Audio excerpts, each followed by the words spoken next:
Josh Osborn with a video to show you how you could see how much growth your students made on the Smarter Balance Assessment. This is very important for the Pillars rubric because this item here under Objective Performance Data shows how much points are allotted to those in 4th through 8th grade, teaching 4th through 8th grade, that could show how much growth they've made. 4 points, highly effective, is given to a growth rate of 25% or more above the state expectations. And then you can see how the number changes to 3, 2, and 1. To do this is very complicated, and this video will lead you through those steps. So first of all, you're going to need to create a spreadsheet. So here I am on Excel. You can use Google Sheets, and you're going to need to get some information from Illuminate regarding their scaled scores.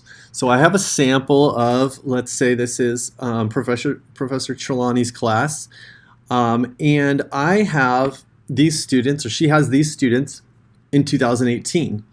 So here's their scaled scores in math for my classroom, or Trelawney's classroom.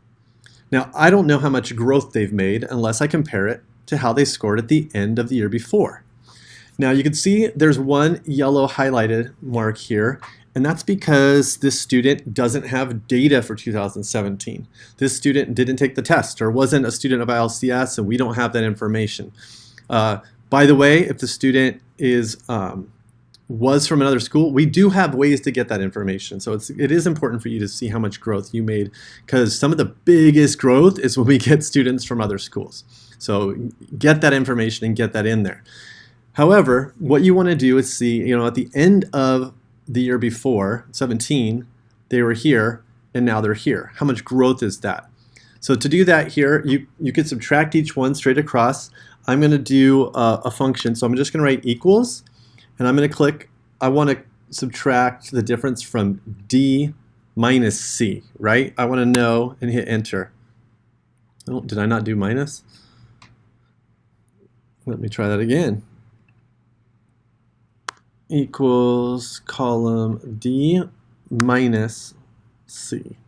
Enter. There we go. And that function there, if I wanted to continue all the way down, I just drag this.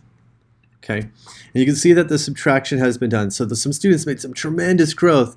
A couple students dropped. And this student, what happened here? Well, it's 2504 minus nothing, right? So you need to make sure you cancel things out like that. And don't put it 0. It'll ruin your average. So leave it blank. Now, if I highlight this whole column and I could insert an average, I could see that on average my students made 17.63 points. Now, is that good? Is that bad? That's what you have to determine. So the state gives us an expected growth. So you're going to have to go to CDE, and I just searched, what did I search here? Went under CDE and I think I searched CAASPP Results. And I got this page, and you could see how they document the past years right here. Average scaled score, average scaled score, average scaled score. This comes out about every November. So I want to see how these students did from their 17-18 performance as compared to the year before.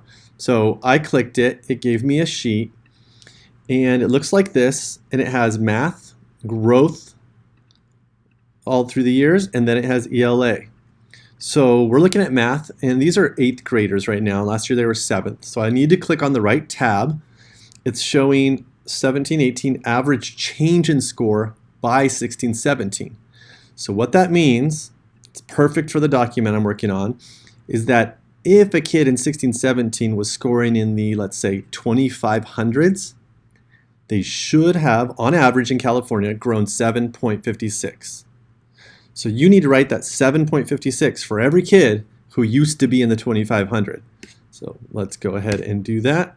7.56 for everyone in the 2500. 7.56, right? And I would keep going, and I would do 7.56. This doesn't take too long. And you would find a lot of kids who had similar scores. Now, a kid who was in the 2700s, they were expected to grow how much? 11.51. So I would write 11.51 for all those. Now, I'm not going to do this through the whole video. I did it ahead of time here, and I'll just paste it over here for you. So here's those averages. I'm going to go ahead, or those growth expectations. I'm going to average them, and I'm going to see what's going on here. So look, my students on average grew 17.63. The state, if they were in a state school on average, they expected these kids to grow 12.7. So Trelawney did better. That's what you want to see. Now, how much better? I guess if this was a 17 versus a 8.5, that would be about 57% growth. So over here, I've written out what you would need to work out. So it says you need to put my growth minus the expected growth.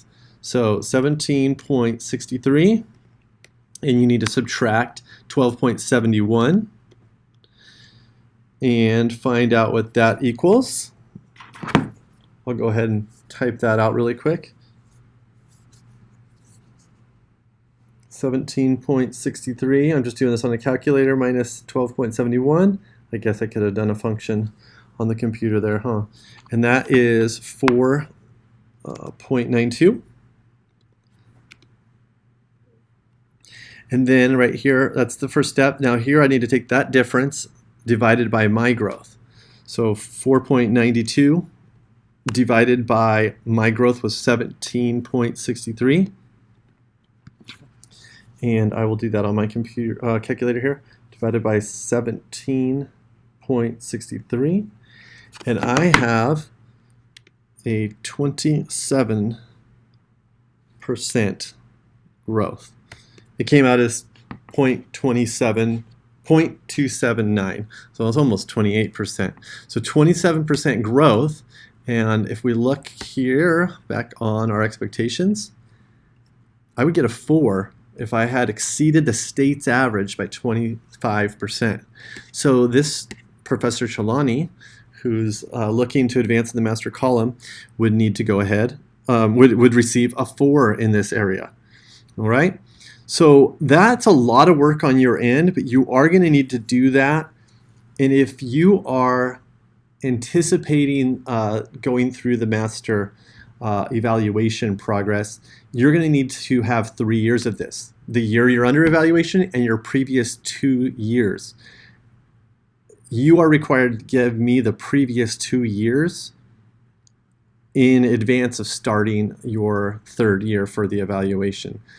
So if anyone's planning to make the jump, you need to go through this process and see how you did the first 2 years, and then we'll of course add in the 3rd year to see how you did while you were in the evaluation year. And we have the data available from the state. Actually, I probably should post this link at the bottom of the video so you can get here faster. All right, I hope this video helps. Enjoy doing the math, and I hope you see some great results. Thanks.